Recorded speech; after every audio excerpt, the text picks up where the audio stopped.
تسموه كل حد على أوازيس FM.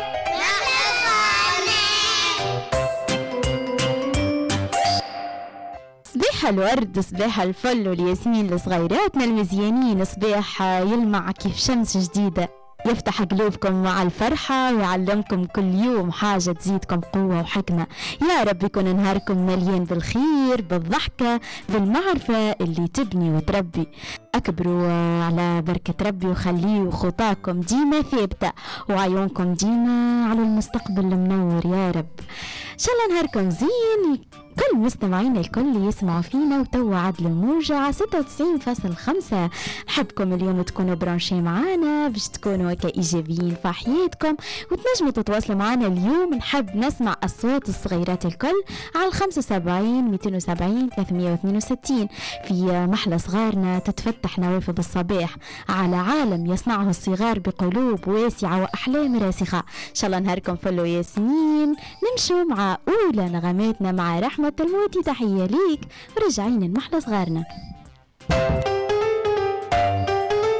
محلى صغار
محلى صغارنا، برنامج تسموه كل حد على أوازيس FM.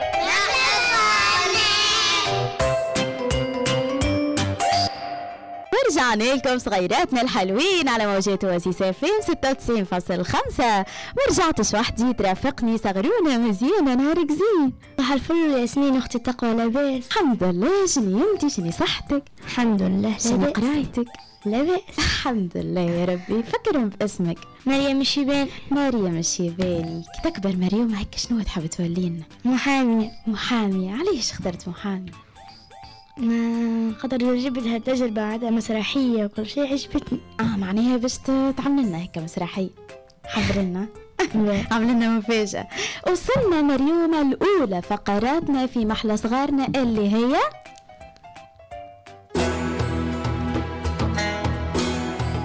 حكاواتي كيدز. حكاواتي كيدز. مريومة من أولى النغمات اللي عديناهم. حبيبي البنت العري، عرفتش شنية الموضوع متاعنا؟ لا، الحب. محلاها كلمة الحب هيك ولا؟ في الحلقة الفارطة كنا عدينا الأمل، اليوم اخترت لكم المحبة. وشكون في حياتنا ما يحبش؟ والحب راهو درجات. هذاك علاش حكاوات كيدز اليوم على المحبة. نسمع القصة مع بعضنا. في مدينة هادئة كانت تعيش امرأة مسنة تدعى الجدة زهور. كانت تملك ساعة قديمة ورثتها عن زوجها الراحل. ساعة بسيطة لكن عندها أغلى من الذهب لأنها آخر ما بقي لها منه. كانت الجدة زهور تمشي كل يوم لنفس المقهى الصغير، تشرب قهوتها وتراقب الناس بابتسامة دافئة.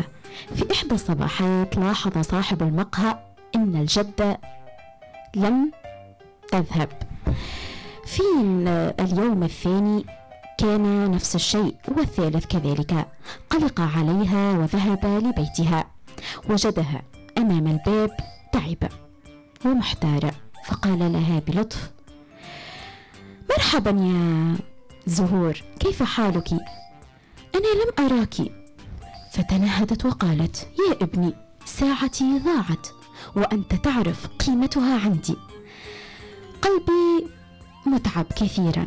فابتسم صاحب المقهى وقال: تعالي يا زهور. فذهب إلى المقهى وخرج من الدرج صندوق صغير. عندما فتحه لقد ساعدها فيه. رفع نظره وقال: لقد وجدتها في الطاولة التي جلست فيها وخبيتيها لكي ألقاها. فالجدة زهور لم تقل شيئا في اللحظة الأولى، فكانت عيونها تعبر أكثر من أي كلام. ثم مسحت دمعتها وقالت: يا ابني، كل الناس تتغير والدنيا تجري، أما المحبة الخالصة لا تزول. أنت اليوم أثرت فيه بمعنى كبير. الخير لا يحتاج صلة دم، يكفي يكون من القلب. ومن ذاك النهار أصبحت الجدة تجيب معها قطعة حلوى كل صباح وتعطيها لصاحب المقهى وتقول له: هذا حق المحبة وليس حق الساعة. العبرة: المحبة الراقية ليست في العطاء الكبير، بل في الاهتمام الصادق. وأرقى العلاقات هي التي تصان بالتفاصيل الصغيرة، بتلك اللمسات التي تعيد للإنسان إحساسه بالأمان. هيك ولا؟ إيه. شنو استفدت من قصتنا مريم؟ استفدت اللي معناتها الحب ليس في العطاء بل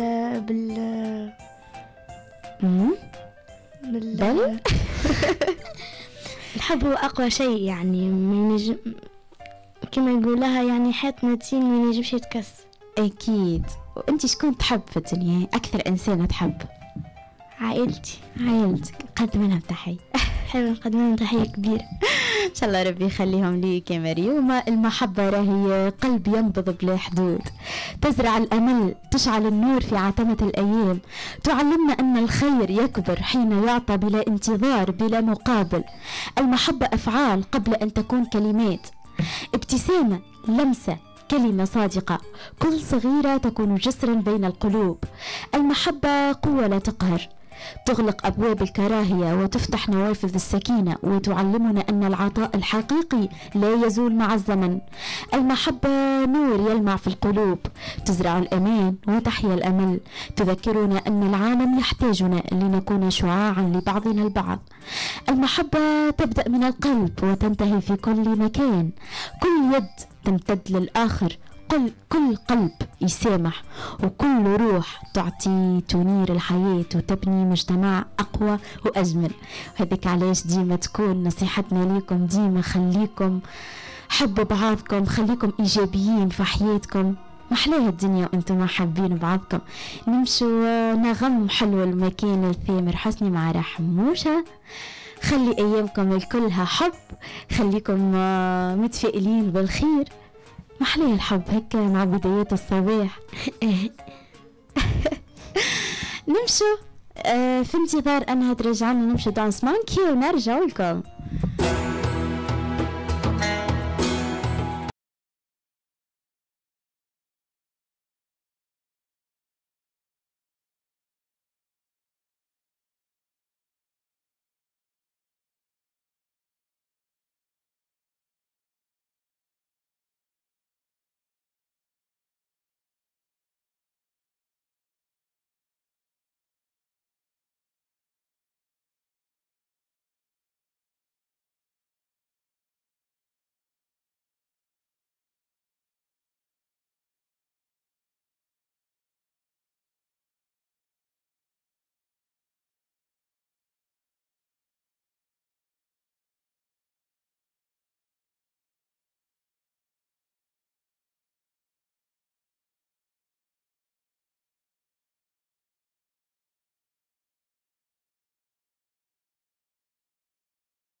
حموشة تويكا باش نمشوا الفقرتنا الأخرى اللي هي مريومة باش تقدم لنا فيها شنو محضرة يا مريوم؟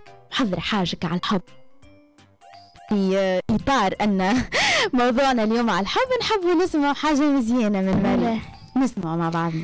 البنت الشلبية عيونها لذيذة، بحبك من قلبي يا قلبي وانتي عينيا، بحبك من قلبي يا قلبي وانتي عينيا، بتطل وتلوح والقلب مجروح، أيام عالبال بتمني وبتروح، أيام عالبال بتمني وبتروح، تحت الرماني حبي حكاني، سمعني غناني عيوني وتغزل فيي، سمعني غناني عيوني وتغزل فيي.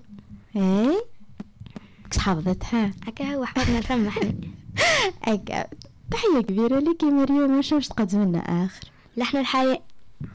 ايه في الدروب هيا نغني، في المسارح والساحات، في الحقول هيا نغني، ينطلق لحن الحياة، هيا للأفق البعيد ننشد اللحن الجديد، فوق أسراب الغيوم نهدي أقمارا ونجوم، سولميريدو دروب ومعاني، ربيع الأمنيات، موسيقى وأغاني، فجر الذكريات، صوتنا ملأ الفضاء، لم يزل فينا الوفاء، سوف تبقى يا غناء،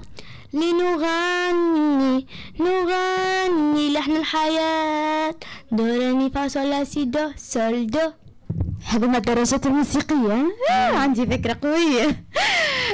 محلى غنيتك يا مريومة، تصفيقة على مريومة.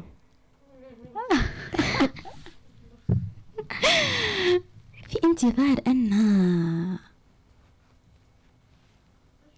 الحب أجواء الكواليس مع الحموش.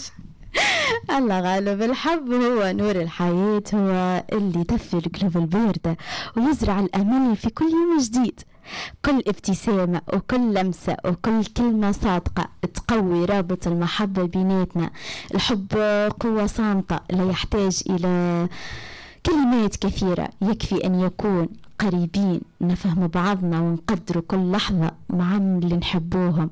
الحب راهو مش كلام، راهو أفعال ومساعدة صغيرة وكلمة طيبة وعطاء بلا انتظار مقابل، راهي كلها تعبر على إشكال الحب الحقيقي اللي يتخطى المسافات، اللي يتجاوز الخلافات، اللي يعلمنا أن العالم أجمل عندما نزرع الخير لبعضنا البعض.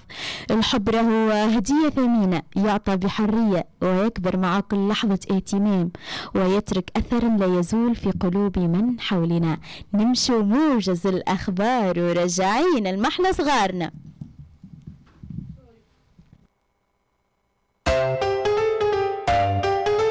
محلى صغارنا، برنامج تسمعوه كل حد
برنامج تسمعوه كل أحد على أوازيس FM.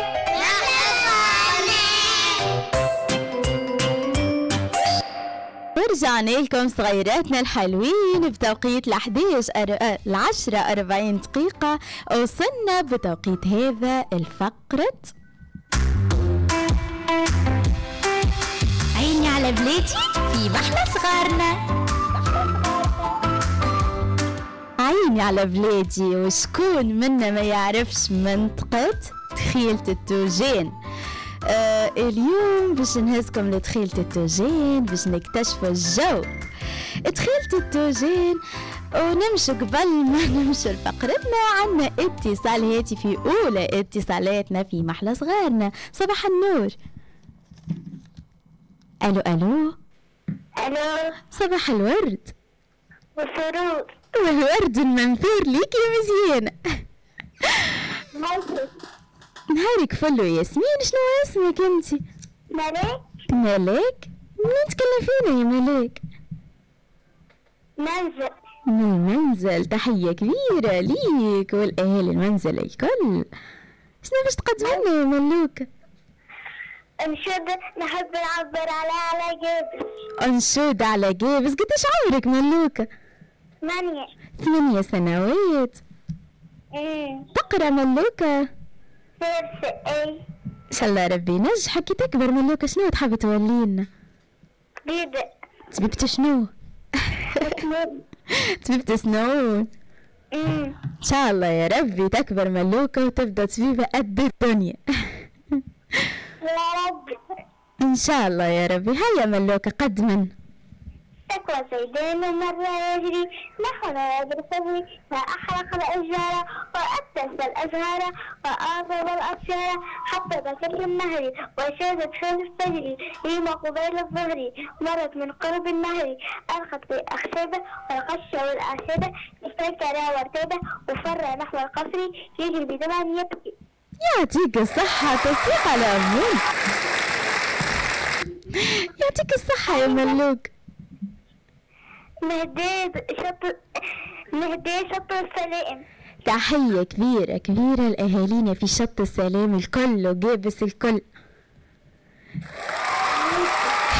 وحليك يا ملوكة. تحياتك ملوكة.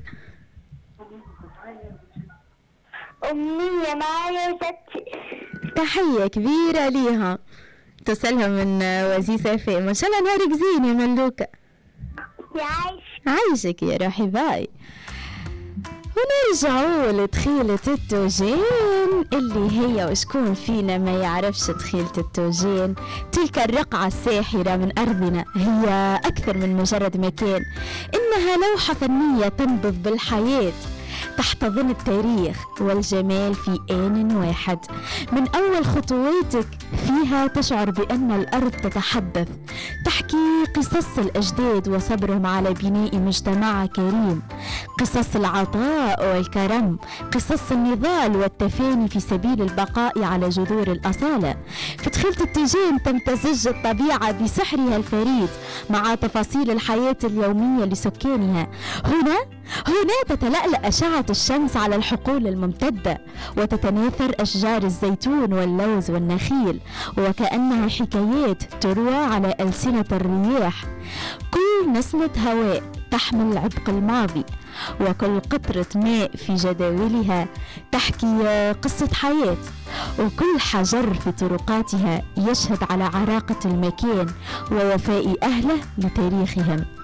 أهل دخيلة التوجين هم روح هذه الأرض ووجدانها، إنهم يحملون في قلوبهم قيم الكرم والصبر والتعاون، يجعلون من كل يوم فرصة لتعليم الأجيال معنى الانتماء ودرسا في حب الأرض والعمل الدؤوب من أجلها.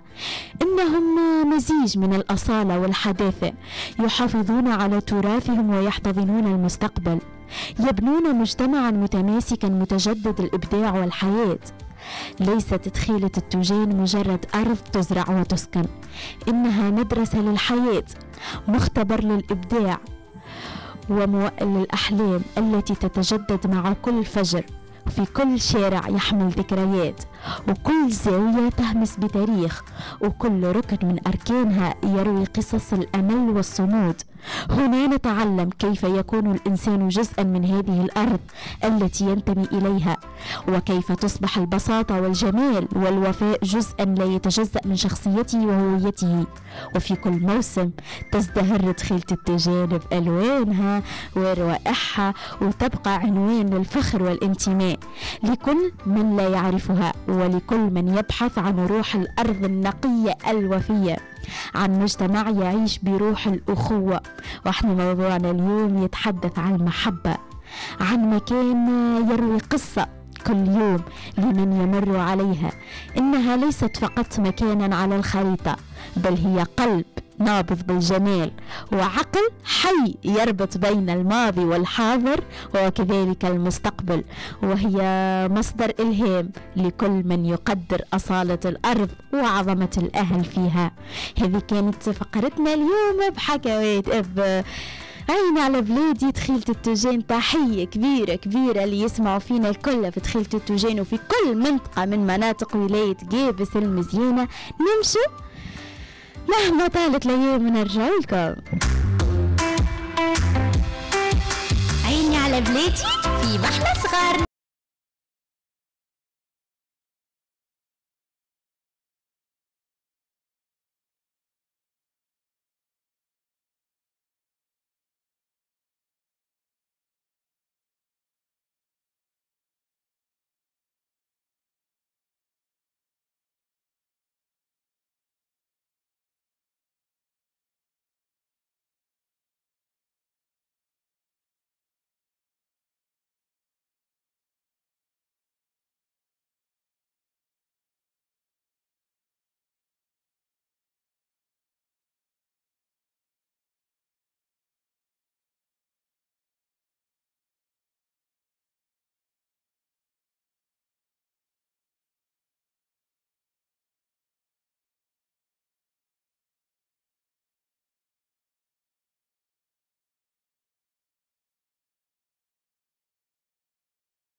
أحلى صغارنا برنامج تسموه كل حد على أوازيس فام.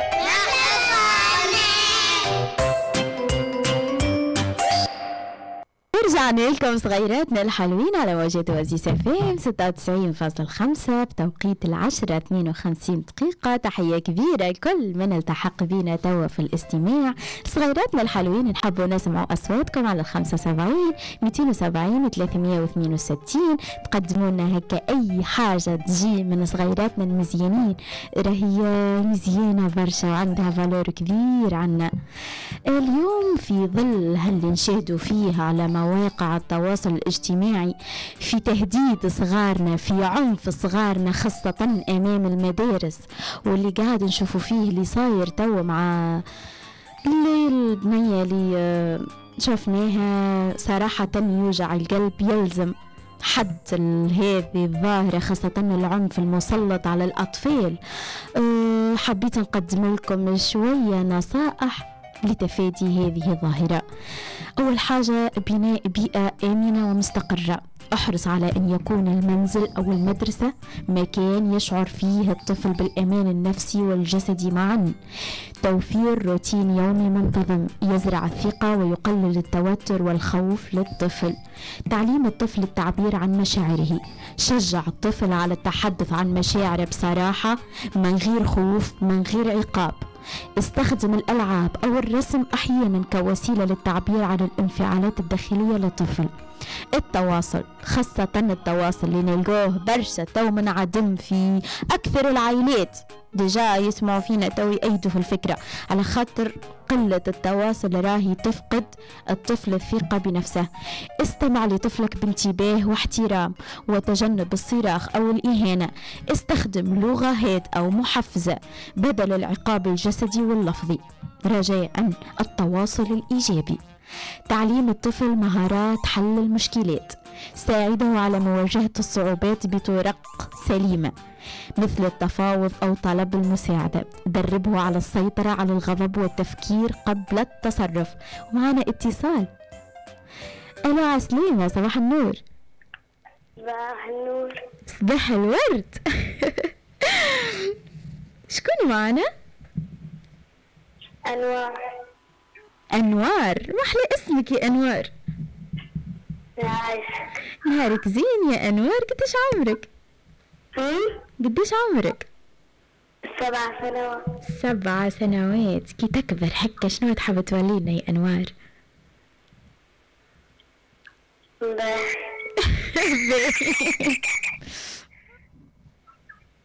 تسمع فينا يا أنوار؟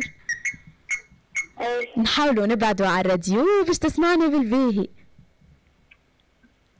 باهي. منين تكلم فينا انتي أنوار؟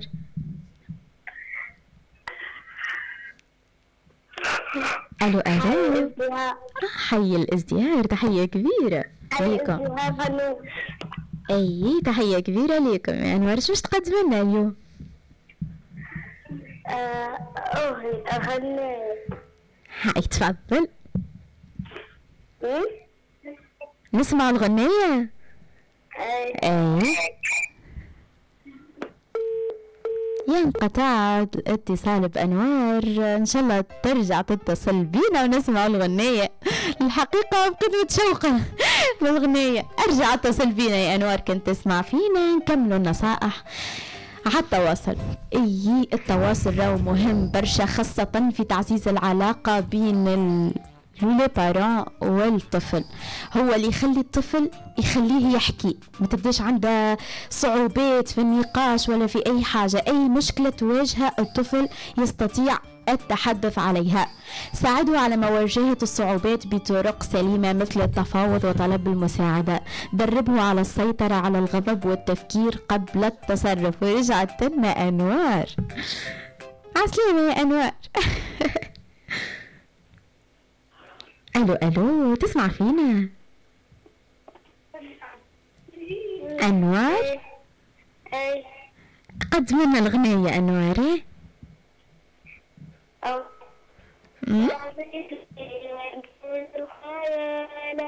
أمطري وعصيفي فانتج الحياة وارقصي وعزيقي واخلق الجمال، وارقصي وعزيقي واخلق الجمال. لا لا لا لا لا لا لا لا لا لا. القمح في الأعدال والزيت في القلال، القمح في الأعدال والزيت في القلال، والتين في السلال والكل من حلال، والتين في السلال والكل من حلال.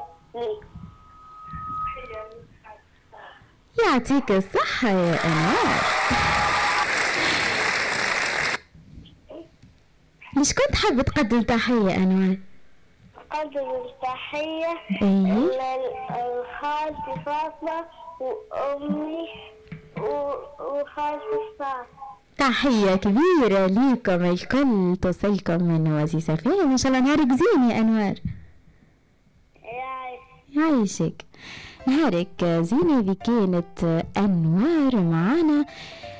نكمل في النصائح: تحديد قواعد واضحة وعادلة، ضع حدود واضحة مع تفسير سببها، فهذا يقلل الصراع ويعزز الانضباط الذاتي. تجنب العقاب العشوائي وركز على العواقب الطبيعية والسلوك الإيجابي. الحماية من العنف الخارجي، راقب وسائل الإعلام والألعاب الإلكترونية التي قد تشجع على السلم. وصراحة في ظل هذه المشاكل اللي قاعدين نشوفوا فيها، رجاء راهو حتى شيء ما يدوم، عام يتعدى. خلوا ديما أياماتكم الكلها حب بيناتكم، حب الآخر، يسالش نعترفوا بالاختلاف في حياتنا. راهو هذا الكل ديما يعزز الإيجابية في الحياة. خليكم ديما إيجابيين في حياتكم، ماشيين المكان مخصص للدراسة. يا ريتهم الكل يسمعوا فيا، راهو مكان مخصص للدراسة، ما هوش الحاجات أخرى. ما خفية كان أعظم هكا ولا مريم؟ شنو رأيك في الموضوع هذا؟ أكيد راك تشوفي في العنف المسلط على الأطفال خارج أسوار المدرسة هكا ولا؟ ايه. شنو رأيك في الموضوع هذا؟ بصراحة شنو تقول لهم؟ شنو هي الرسالة اللي توجهها اللي يقوموا بالحاجات هذه؟ إن شاء الله ربي يهديهم وكلنا نحن أخوات يعني من كل شيء. وديما نقولوا لهم التدخل المبكر عند العلامات المبكرة. لاحظ أي سلوك عنيف أو انسحابي لدى الطفل، تواصل مع اختصاصي نفسي أو اجتماعي عند الحاجة لتقديم الدعم المناسب. هذاك علاش خليكم معنا بعد شوية باش ينضم لنا أخصائي في علم الاجتماع اللي باش يفسرنا ظاهرة، وظاهرة منتشرة هي زادة برشا، اللي هي السمنة عند الأطفال. تلاحظ فيها مريم؟ أنا ما تلاحظش. باش نشوفوا شنية الحاجات النفسية اللي عندها أثر هكا، مش كان الغذاء ومش كان التغذية عندها معناها داخلة في الحاجات السمنة هذه، زاد السلوك النفسي. هذاك علاش نقولكم خليكم بروشي معنا وعد الموجة 96.5. كون قدوة حسنة. الطفل يتعلم من الكبار، فإذا شاهد احترام الآخرين والسيطرة على الغضب سيتعلمها بدوره. إن شاء الله نهاركم زين صغيراتنا الحلوين. كونوا برونشية على 96.5. نحب نسمع أصواتكم اليوم وتحكوا لنا هكا على الحب. محلى حياتنا وإحنا نحب بعضنا هكا ولا؟ نمشوا نغنوا مع رحموشة ورجعين المحلى صغارنا. محلى صغارنا برنامج تسمو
تسمعوا كل حد على أوازيس فام.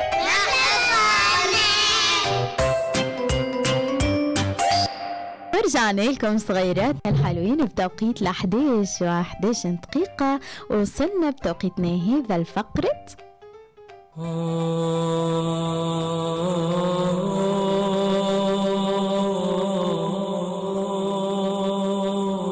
ملائكة الرحمة.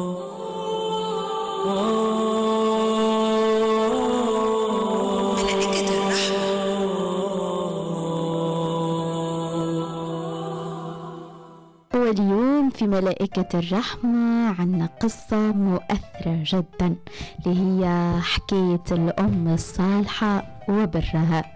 وإحنا نعرفوا بر الوالدين حاجة عظيمة برشا.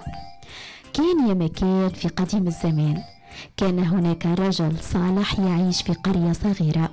كان هذا الرجل معروف بتقواه وصدقه، وكان يحسن معاملة الناس جميعا، لكنه كان لديه أم كبيرة في السن تعاني من مرض وضعف شديد، وكانت بحاجة دائما للاعتناء والاهتمام. رغم مشاغله الكثيرة وعمله الشاق لم يوازن لحظة عن خدمتها. كان يغسلها ويطعمها ويسهر على راحتها ليلا ونهارا دون أن يشعر بالإرهاق أو الضجر. سأله بعض أصدقائه يوما: كيف تتحمل كل هذا العناء لأمك وهي عجوزة وضعيفة؟ فأجاب الرجل مبتسما: إن بر الوالدين من أعظم القرابات عند الله، ومن أحق الناس بالمحبة والخدمة بعد الله. يا أمي، إنني أسعى برضاء الله لا لشيء آخر. مرت الأيام وتوفي الرجل بعد عمر طويل حافل بالخير، وفي يوم قبره جاءه ملك الموت وقال له: لقد رأى الله أعمالك، وخاصة برك لأمك، فستكون لك منزلة عالية في الجنة لا توصف بالكلمات. وهكذا يا أصدقاء، علم الناس من قصته أن بر الوالدين هو مفتاح السعادة في الدنيا والآخرة، وأن الرحمة والصبر على خدمتهما هي طريق القرب من الله عز وجل. وهذه كانت حكايتنا لليوم، الأم الصالحة وبرها. مريوم، شنو استفدت من قصتنا اليوم؟ استفدت باللي معناتها ممكن معناتها قيمة الأم ما ينجم يشدها حد. وذكرتني بحاجة، ذكرتني الآية اللي قريناها يعني على بر الوالدين. نجم نقراها بها أكيد.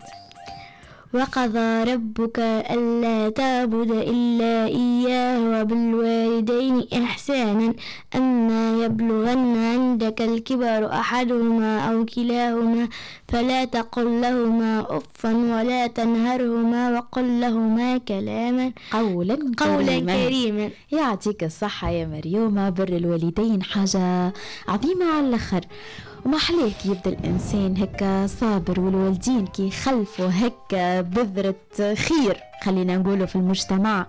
وما ننسوش أن الإنسان خليفة الله في الأرض، لذلك يا رب إن شاء الله نكونوا من خلفاء الله الصالحين يا رب. وبر الوالدين نور في حياة الإنسان وطريق إلى رضا الله وجنته. الوالدين هما جذر الشجرة الذي يعطيك الحياة، فلا تقصر في رعايتهما وحبهما. كل كلمة طيبة، كل ابتسامة تقدمها لوالديك تزيدك شرفا ومكانة عند الله. البر بالوالدين ليس واجبا وحسب، بل هو كنز من السعادة الدنيوية والآخرة. من يحسن لوالديه يحيا بسلام، ومن يترك حقهما يفقد جزءا كبيرا من روحه. ابتسامتك لهما، صلاتك لأجل سلامتهما، وحسن خلقك معهما، كلها أعمال تقربك من الله عز وجل. بر الوالدين لا ينتهي بوجودهما على الأرض، بل يستمر بالدعاء لهما بعد الرحيل. الأم صبرها بلا حدود، والأب جهده بلا كلل، فلنكافئهما بالحب والاحترام والعمل الصالح. وإن شاء الله يا رب يخلي كل أم وأب تاج على راس صغيرهم، محليها حياتنا بوجودهم. وإن شاء الله يا رب يرحم كل أم توفية. وراهي بلاصة الوالدين وحدها، ما تحسوا بنعمتهم وبقدرهم وبكل كان كي تفقدوهم. إن شاء الله يا ربي ديما يكونوا بخير وسلامة. في انتظار رحموشة تحضر لنا غناية للأم والأب. نشوف مريومة إيش حضرت لنا على الوالدين. أي يحكى أن هناك رجلا كان يعيش مع والديه في بيت صغير، وكان والديه كبيرين في السن، فكان يخدمهما ويحسن إليهما. وفي يوم من الأيام مرضت الأم، فكان الرجل يخدمها ويطبخ لها ويغسل ملابسها، وكان يفعل كل شيء ليريحها. فقال الله تعالى في كتابه الكريم: وقضى ربك ألا تعبد إلا إياه وبالوالدين إحسانا، أما يبلغن عندك الكبر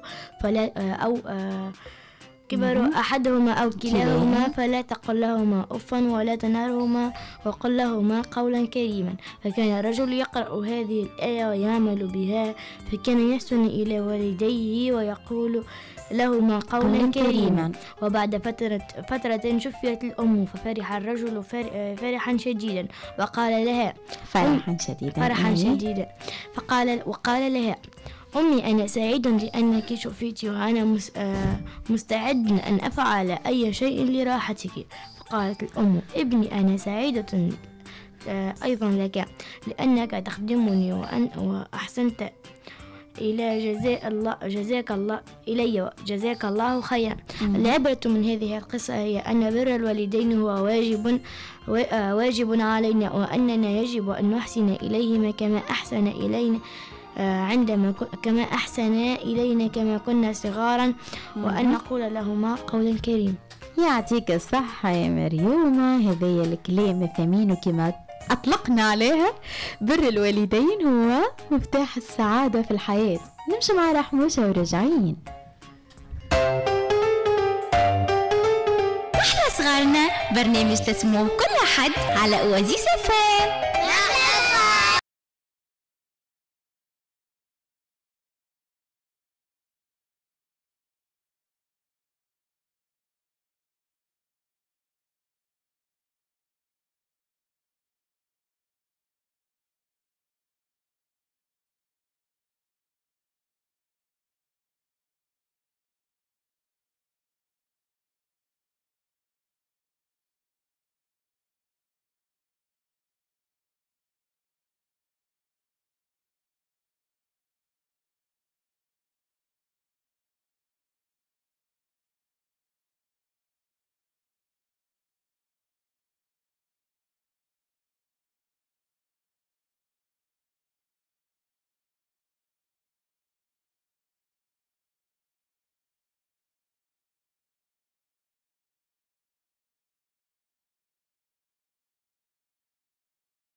صغيراتنا الحلوين على موجات وزيسة فيم 96.5. ان شاء الله نهاركم زين صغيراتنا الكل، ورجعنا لكم بتوقيت 11:31 دقيقة، وينضم معانا سي انور. نهارك زين سي انور. نهارك زين، نهارك فل تقوى ان شاء الله. نهاركم مبروك ولكل المستمعين وزيسة فام. ان شاء الله من اليوم يكون موضوعنا شيق ويكون ذو شجون ويساعد كل الأولياء على أنه أولادهم يكونوا في النهج الصحيح والطفولة تكون على أحسن ما يرام. أكيد إن شاء الله يا رب. اليوم باش نحكوا على العوامل الاجتماعية والنفسية اللي تأثر في السمنة عند الأطفال، هيك ولا؟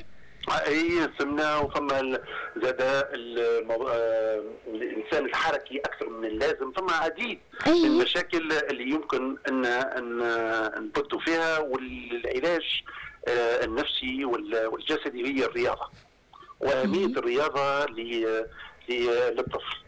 الطفل احنا توا كي نشوفوا صغار غذاهم البورتابل هذايا والعالم الافتراضي والالعاب الالكترونيه والعديد، يعني البلاي ستيشن، خلتهم دائما امام التلفاز وامام الهواتف، ومع الاكل المفرط اللي مبالغ فيه واللي ماهوش صحي، لان معظم للاسف الثقافه الغذائيه في تونس تغيرت واصبحت فيها سكريات اكثر من اللازم.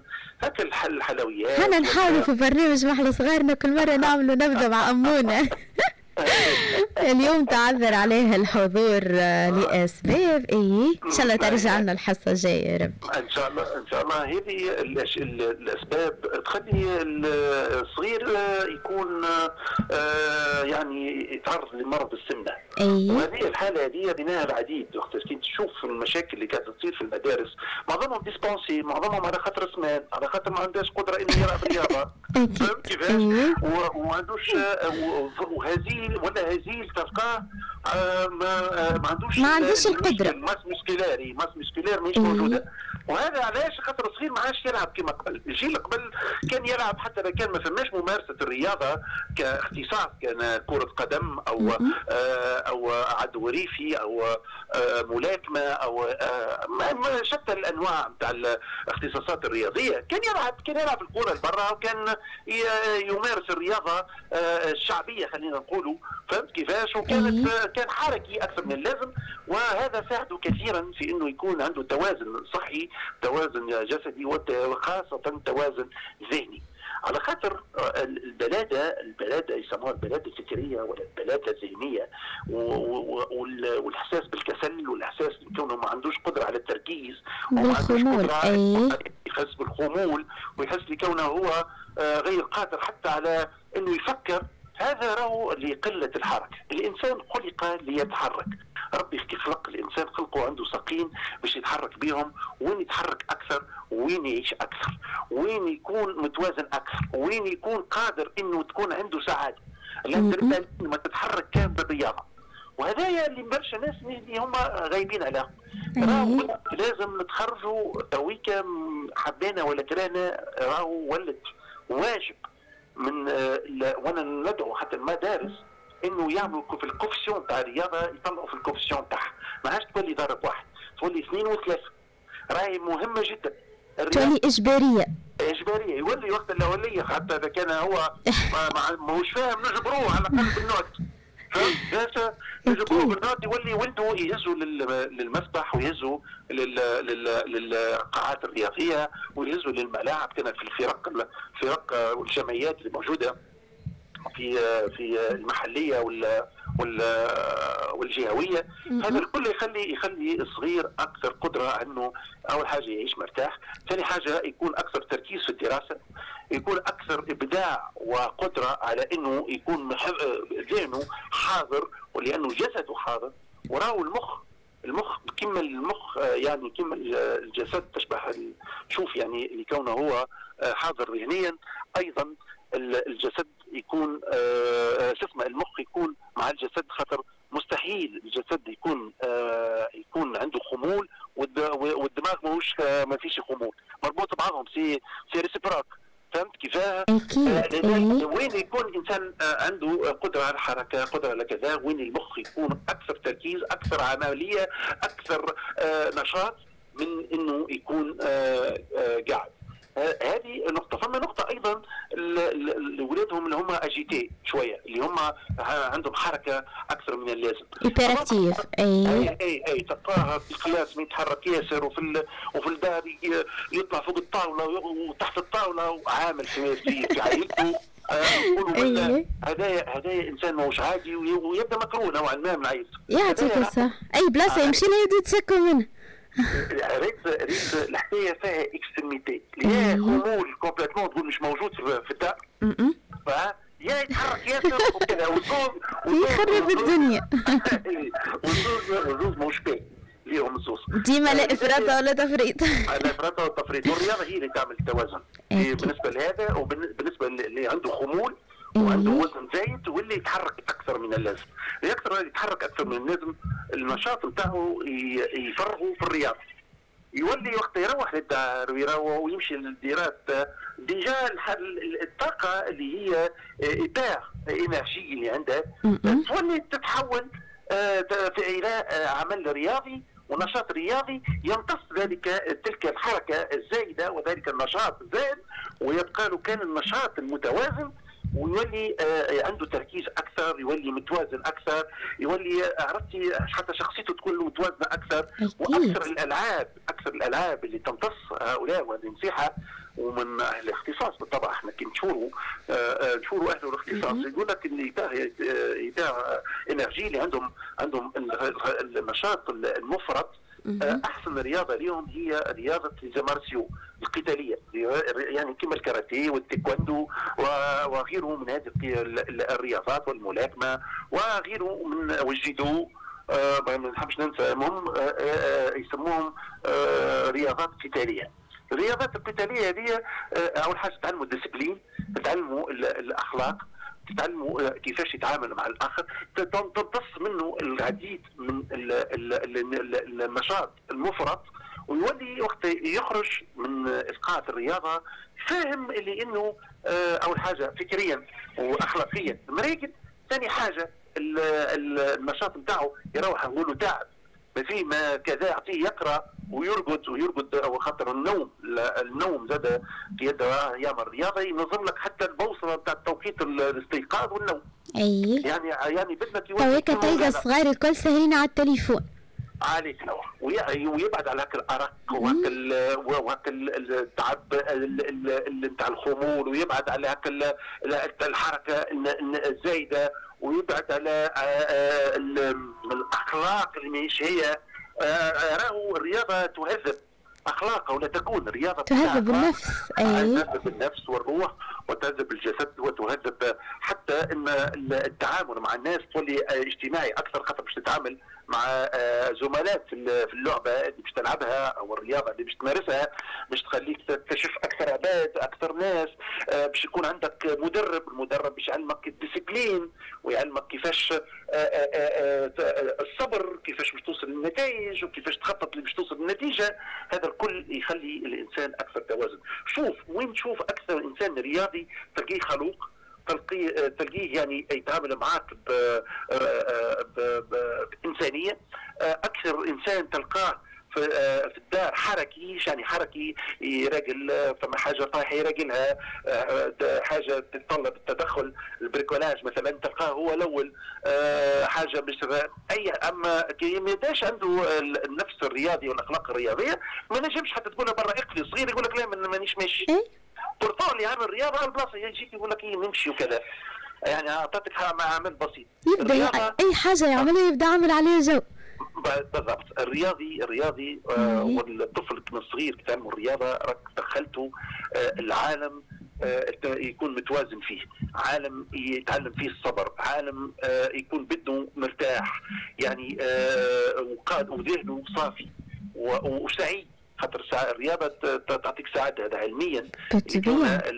الاندرينالين اللي تتحرك في البدن ما نجم اكثر حاجه تنجم تطلعها هي الرياضه، فهمني؟ وكيف يكون انسان بدنه مزيان ويكون مرتاح حتى نفسيته ترتاح، يبدا راضي على نفسه، راضي على بدنه، راضي على الروح اللي يتميز بها الرياضي. لذلك الصغير انا ديما ننصح لكم صغاركم اللي ما اللي قادر عنده الفلوس باش يدخل الصاله يدخل الصاله، اللي مش قادر يدخلوا الجمعيات الحكوميه اللي موجوده. ازلازه وسطى دوبوش كلها فماش جمعيه ما فيهاش رياضه وبلاش. يلزم الوعي من الوالدين. الوعي من الوالدين يا سيدي. خاصه انا نتمنى في الرياضه في جابس نوض الصباح كي نمشي نعمل مارش ولا نعمل بتيت فوتينغ، ندى الام والاب والبنت والاخ يجروا يعملوا فوتينغ مع بعض. نتمناه والله محلاه المنظر. اي منظر على محلاه، عائله خارجه تعمل في فوتينغ، تعمل في بلاصه هيك خضراء، في بلاصه ما فيهاش ياسر دخان، ما فيهاش ياسر بوليسيون، على البحر، على في غابه، في شنني. كيفاش يبدو يعملوا بتيت فوتينغ بتيت ولا حتى مارشه لابسين زي رياضي، منظر على محلاه يدل على عمق التحضر وعمق فهم الحياه الرياضه، وتكون انت حافز لصغارك تخرجهم وتحفزهم على شيء هكا، ولا تبدا دي بسكليت على دي فيلو، الام والبابا والبنت والولد يبدو كل واحد على فيلو يعمل بتيت بنات يشنني ولا على حاشيه البحر وكذا. منظر جميل وفما زاد التضامن الاسري، والرياضه تنجم تخلق هذه الحميميه الاسريه، كان في الويكندات او في الصباح الباكر قبل الذهاب للمدرسه او الى العمل. السواع من زمان هذه مش باش تاخذ منها برشا وقت. يا سيدي مش راهو الرياضه مش مربوطه كان بالقاعات الرياضيه وبالفلوس، راك تنجم انت تهز صغيرك ومعاهم امهم ومعاهم البنوته وتعملوا رياضه حتى نتاع المشي اللي ساعه من زمان كافيه انك تخلق حميميه اسريه ومن توازن بدني وتوازن ذهني للصغيرات. هذا نصيحتي اليوم، ونتمنى اني وصلت الفكره هذه ويتبنوها الناس لانها عندها اهميه كبيره، وتو تكتشفوا لو مارستوا هذه الرياضه، خاصه الرياضه الاسريه ننصح بها اكثر، تو تشوفوا كيفاش تتمثل العلاقه ما بيناتكم انتم وصغيراتكم، ومن تحسوا بالتغيير في نفسيتهم، تغيير في جسدهم، وتكون عندهم مناعه حتى من الامراض، وان شاء الله ولاداتنا الكل يكونوا على احسن ما يرام. يعيشك نهارك زين يا سيدي.